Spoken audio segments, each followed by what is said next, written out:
Baby fam, welcome to the video. We got a lot to talk about today. Now we got an interesting videos, man. Like as y'all can tell, there's no basketball on last night, so we have no games to react to. So what we're gonna do today is look at a new channel. Shout out to Nonstop Sports. We got a good little talk about why Westbrook trade ruined the Lakers. Let's get to it, man. Like I said, before we start this, bro, it's gonna be a lot. I'm just gonna be chilling. Y'all can watch the video with me, man. It's pretty much gonna be, you know, us watching the shit. Check it out. When the Lakers traded for Russell Westbrook in the 2021 offseason, I said to myself, this is not going to work out. At the midpoint of the season, my predictions are turning out to be correct. Here's the breakdown of the good, bad, and the ugly with Russell Westbrook, why I think he's overrated, and why trading for him is one of the worst decisions that the Lakers have made in this century. This dude killing Russ. The good. We'll start the video by giving some praise to Russell Westbrook. Russ is one of the greatest rebounders at his position, if not the greatest of all time. He's averaging 7.4 rebounds per game for his career, which is the second best mark ever for a point guard, only slightly behind Oscar Robertson, who averaged 7.5 boards in his career.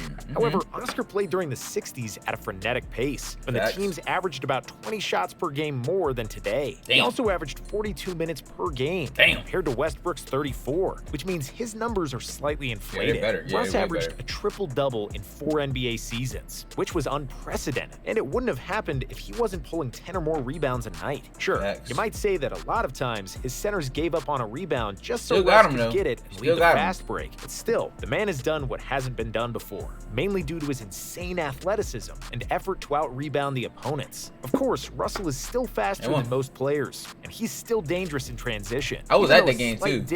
I was at that game right there. Little money, hey, chat BM me. I was right there. I was somewhere over there with it. Than most the holes I shot was amazing. He's still dangerous in transition, even though a slight dip in athleticism is noticeable now that he's 33 years old and in his 14th NBA season. I ain't gonna lie, I'm on a diet, man. I love y'all boys. I'm gonna tell y'all the truth. I'm looking on a diet, man, trying to get healthy, bro. But I ain't gonna lie. I'm about to go to Chick-fil-A. I'm getting a grilled chicken sandwich. It's still healthy, bro. It's still healthy, man. It's still healthy, bro. And finally, Westbrook is a willing passer, which was one of the main reasons why the Lakers traded for him. Last season, when LeBron was resting, the Lakers struggled mightily to create opportunities in the half-court, and Westbrook was supposed to be a worthy alternative as a primary ball handler when LeBron is on the bench. Unfortunately, this year they are struggling on offense even more, and it's largely because of Russ. But more on that later. The bad. Defense. Russell Westbrook could have been one of the greatest defenders ever at his... It's just like, cause it's like he be like, nigga be losing focus or something. Like he be forgetting he on the court or some shit. I don't know. With 99th percentile athleticism, 6 foot... Shout out to Westbrook. That's how little money. That's how big we finna be the, you know what I'm saying, tonight when I go to the gym. Height, 200 pounds, quick feet, and lateral movement that every slow white guy dreams of. And he showed glimpses of great defense at times. During the 2012 Olympics, flanked by LeBron, Kobe, and other All-Stars, Russ didn't have to worry about offense at all. Instead, he was hounding opposing point guards. He was always in a defensive stance. He was a menace in the passing lanes, always lurking to get a steal for a fast break. In the 2012 playoffs against OKC, Mavs shooting guard Jason Terry was scorching hot, hitting almost every shot coming into the fourth quarter of Game 1. And then, Russ switched onto him and became his shadow. Terry couldn't even get open to receive a pass, let alone hoist a jump shot, and he went scoreless in the fourth quarter. But the problem with Russell is that kind of defensive outputs were isolated incidents, not an everyday occurrence. Too often, Westbrook is just a bystander, contributing to the defense. It's like he be forgetting he on the court or something on defense. Same as the crowd. Just like the people who bought tickets to the game, he watches the opposing offense unraveling. Look at him looking at the ball. I told you, he be forgetting he's on the court, bro. Cut to the basket. Sometimes Russ lets an opposing player go by him, not even attempting to stop the dribble penetration, or he gets thrown out of balance by a simple prop. Hey yo, let me tell y'all something right now, bro. When it start rising, you know what I'm saying? Don't be surprised. I catch me right here in the middle of these motherfuckers. Two of them, not one. Two of them hoes. Defensive stance. These kinds of lapses can happen to everybody, but they happen too many times with Russ. Another thing is fighting through screens. While his strong athletic body and quick feet can navigate even through the hardest screens, Westbrook often gets smoked on these types of plays. His MO is similar to LeBron's during the last regular season with the Cavs and the first year with the Lakers, when he was usually resting on defense. When the screen comes, Westbrook tends to instruct another teammate to run over, while he stays with the screener, not wanting to fight through the screen and chase his man. Of course, this kind of action often causes the defense to over-rotate and eventually crack, giving the opposing team an open shot. We could also mention the gambling to get steals, even though I feel like it wouldn't be as bad, but like it's hard because like he's playing with his homies, man. Which should be like we should stop the problem. When you play with your guys, bro, they should be able to tell you, bro, stop doing that shit, nigga. Just fight through the screen. But no one on his team is accountable, bro. They don't even argue on the court. It's like they're scared to argue because they don't want people to see. You know what I'm saying? Like if it was me and my boy, man, you gotta tell him, bro, fight. It kind of reminds me of my fucking cousin. Shout out to my cousin Kyle, bro. This nigga, like, shout out to his defense, but like, you know what I'm saying? Like this orange can do a little better than that, but like, you know what I'm saying? I tell him to, you know, try to play defense, stay in front of the nigga. But like it's like no one tells this nigga to do anything on the court. They be scared. Doesn't hunt steals as often as he once did. Vogel's best chance for a good defense is putting Russ in the corner to guard the corner three. Bro. And this tactic is often employed by coaches when they're dealing with a bad defender. And that's why I always hated when the general public and so-called analysts praised Russell's effort, saying that he's giving 100% each game. I hated it because it's simply not true. Russ plays fast and dunks the ball hard. That doesn't mean he's playing hard all the time or that he puts maximum effort. Kevin Garnett was giving maximum effort every game. He was selected to the all-defensive team 15 times. Kobe was the same, and in the first half of his career, Kyrie, get that shit locked up, little nigga. Stop that, bro. What you doing? Scottie Pippen, Jordan, and no. Get him off the screen. He doesn't guard on ball. No. This nigga is not a good defender. He does off ball, he's alright. On ball, no. Get him off the screen. These niggas can lock up on ball, off ball, on ball, off ball. He's only off ball. Get him off the screen, bro. No, other stop greats that. Did it too, because basketball is not football, and you have to play on both sides of the court. If anyone still thinks that Westbrook is playing each game at 100%, go watch Alex Caruso or TJ McConnell play.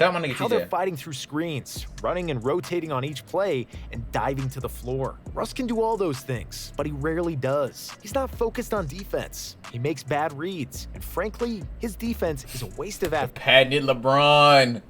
The patented LeBron. The bad. You said waste of athleticism. That's crazy. By the time of making this video, Russell is among the 5 worst jump shooters in the league, scoring only 0.8 points on his jump shots. Granted, he's been taking fewer shots with the Lakers, and there are not as many pull-up jumpers as in OKC, but they're still there, and that's bad. The Lakers left Russ wide open during their 2020 playoff series with the Rockets. I don't know how they expected him to become this great shooter all of a sudden. What Russell is great at, and what he should be doing more, is cutting to the basket, posting smaller players in the paint, penetrating to the paint to create open shots, and occasionally shooting spot-up threes, which are the only jump shots which he is shooting at a decent clip. The problem is that he's not great at moving without the ball, and he never was. As soon as the ball leaves his hands, Russell can become a spectator. I don't understand why these players act like this, bro. If you don't get your bougie ass and start running, bro, like, I don't understand. Why is it that Curry's the only nigga who go off ball? Why is he the only? Why he's literally giving niggas the cheat code to unlock their games.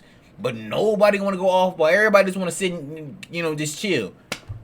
Come on, bro. Like he does on defense. Okay, maybe we're a little too harsh here, but go watch how Steph Curry works without the ball and how much movement he creates. Whether it's drawing defenders, setting screens, or running through screens to get open. Bro. Sure, Steph's shooting has a gravitational pull like the sun. Fucking missed that Curry, bro. I hope I didn't come back doing that again. Ignored when he's standing alone on the three-point line. But still, I want to see more cutting from Westbrook. I want to see more screen setting, and I don't want to see pull-up jumpers and 1-on-5 basketball. Westbrook's decision-making has never been his strong side, and he's known to take ill-advised shots with 20 seconds on the shot clock. He also makes a ton of careless turnovers, simply because he's playing too fast. Just like Shaq. The turnovers, they don't bother me. It does bother me because he does, like, what the fuck.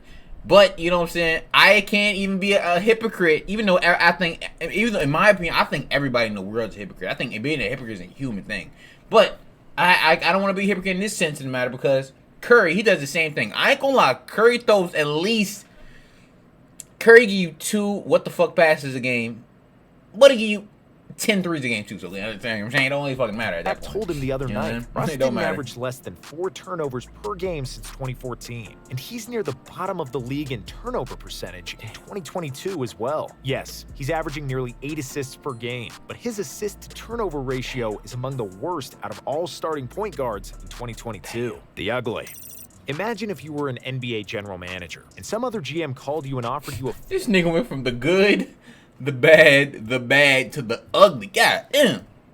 For All-Star. But then he also tells you that the All-Star is one of the least efficient players in the entire league, one of the most turnover-prone players, and that his defense is subpar on most nights, mainly due to the lack of focus and a lackadaisical approach. You would have probably laughed in that GM's face. But if you were a bit more polite, you might ask him, okay, but if he's not a good defender and is inefficient on offense, he's probably earning the veteran minimum, right? And here's the clincher, ladies and gentlemen, because Russell Westbrook will earn $44 million. Oh, 44? Sheesh! The fourth highest salary in the NBA this season. But that's not all. He also has a player option for next year, worth $47 million, making his contract the worst in the NBA. Now, we're going to keep it 1,000. You got to get that bag. Shout out to Westbrook for getting that bag, man. Shout out to OKC for signing him to that bag. I ain't mad about that. Didn't want to re-sign Alex Caruso, who's fighting with the Bulls, and whose defense alone is more valuable than Westbrook's entire output. I ain't getting mad about this part. The Lakers could have also signed DeMar DeRozan, an elite mid-range shooter, and a player who was top 10 in the NBA in the assist turnover. Imagine DeMar DeRozan on the Lakers, bro.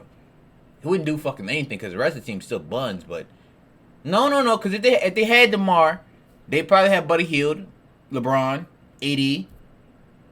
They would still need a point guard, though. But I guess LeBron run the PG. Ratio last year. But no, they pissed away half of the roster for pissing down their pants, man. Somebody who gets triple-doubles. Don't get me wrong. Triple-doubles are a respectable feat. But the Washington Wizards were a bad team in 2021. Yes. Despite Bradley Beal leading the NBA in scoring. No, he didn't do it. No, he didn't. That's his cap. Fact check yourself. Curry did. So Westbrook... Bradley Beal was number 2, though. Averaging a triple-double for the season. Russ shot 33% from the field and 25% for 3 in the playoffs for the Wizards last year. And they lost in the first round in 5 games, despite his triple-double average in that series, which gives you an idea about the real value of his triple-doubles. Westbrook has shot below 40% in 6 out of his last 8 playoff series. And his team's lost 6 of those 8. Y'all understand what less than 40 fucking percent? Nigga, that's like 30s. That's fucking terrible, bro. In 6 out of his last 8 playoff series. Bro. And his team's lost 6 of those 8 series. So if it walks like a duck and quacks like a duck, it's a duck. Russell Westbrook's record is speaking for itself. He's not playing winning basketball. He has major flaws on both ends of the court, which are killing the Lakers' spacing offensively. And their elite defense has turned mediocre. Understanding your role on the team is a crucial skill. And Westbrook never fully understood it, which is why his teams mostly failed to meet expectations. It would be foolish to blame him for all the devastating problems of the Lakers and their poorly constructed roster, but he is definitely the first one to blame. Russ now has the worst and the most untradeable contract in the NBA, and the Lakers have likely squandered 1 or maybe even 2 years of LeBron's and AD's prime with this trade, along with giving $64 million to Timofey Mozgov and Magic Johnson gifting Ivica Zubac to the Clippers in 2019. This is the worst front office decision in recent Lakers history, and arguably the worst in the last 10 or 15 years. Yo, man, that was a good video, man. Shout out to BME Film. Shout out to Nonstop Sports. Let me know in the comments below. What do y'all think that Westbrook's legacy is going to be? Because I think that's something we did honestly think about. What is his legacy going to be, bro? Is he going to go down like I don't know. I don't have the answer to that, but I want to know what his legacy is going to be. Oh man, shout out to Westbrook, bro. You know. I'm gonna keep my call now. He probably go to a different team next year. He probably fucking around average triple double too. They probably won't make the playoffs, but he'll have triple double. Fuck it, right? Fuck it. BME family, like, I'm Mr. Grubby out.